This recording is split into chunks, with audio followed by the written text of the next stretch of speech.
Hello children, myself Mrs. Dimple Kundar from Seth Vidya Mandir English High School will continue reteaching maths for Standard 5, lesson number 13, triangles and quadrilaterals. So let's continue triangles and quadrilaterals. We already revised about the triangles. Now let's see about the quadrilaterals. Any four-sided figure is called as a quadrilateral. Now let's see the types of quadrilaterals. First one is a square. A square is a rectangle in which all the sides are equal and all the angles are 90 degrees and the opposite sides are parallel. Okay. Next one is a rectangle. It is a parallelogram in which all the angles are right angle, but unlike the square, in a rectangle the opposite sides are equal. Okay, like the square has all the sides equal, rectangle has opposite sides equal, the smaller side being called as the breadth and the bigger side, longer side being called as the length, and all the angles are 90 degrees. Next figure is a parallelogram in which all the opposite sides are parallel and equal. But unlike the rectangle where all sides are 90 degrees, in a parallelogram, the opposite sides are equal. Okay.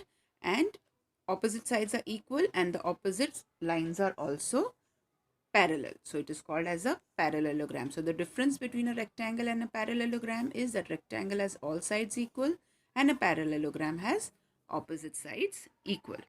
Next type of quadrilateral is a rhombus, which is similar to a square with all the sides equal. But as a square has all four angles equal, a rhombus has opposite angles equal and the opposite sides are parallel. All sides are equal, opposite sides are parallel and the opposite angles are equal. So we can say that a parallelogram and a rectangle are little similar and rhombus and square are similar. Next is a trapezium. A quadrilateral is a trapezium when opposite sides are parallel. Only two opposite sides may be parallel. Okay, the other side is not parallel. And if a trapezium has non-parallel sides equal, it is called as an isosceles trapezium. One of the important things to understand. Now, what is a quadrilateral? A closed figure made up of four line segments is called a quadrilateral.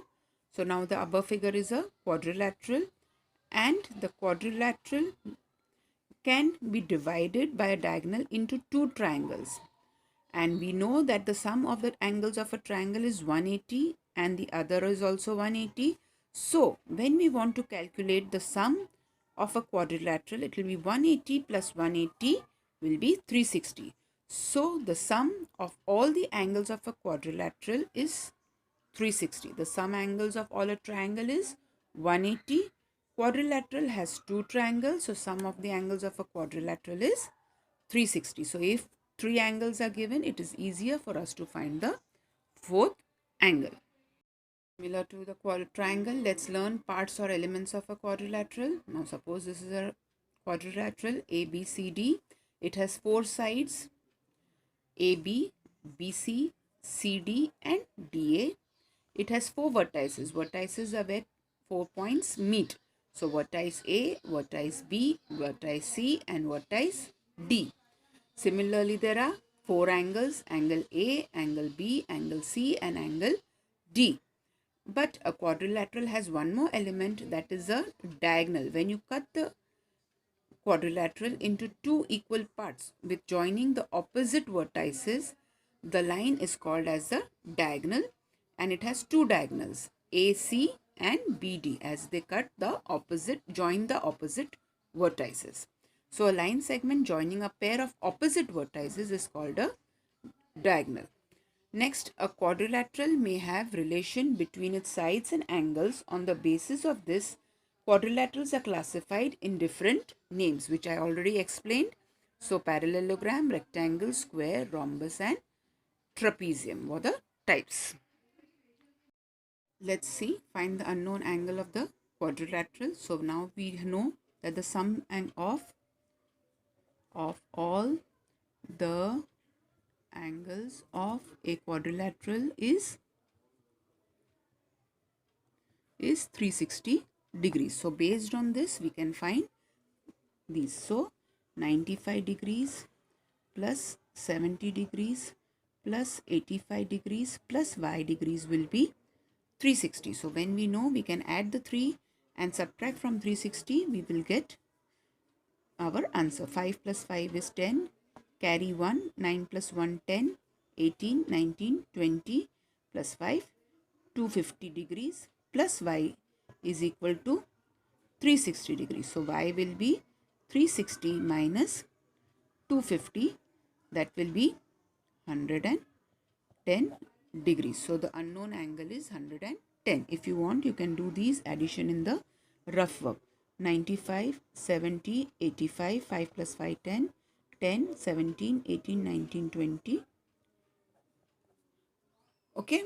So similarly, now this one, B 50 degrees plus 75 degrees plus 110 degrees plus x will be 360.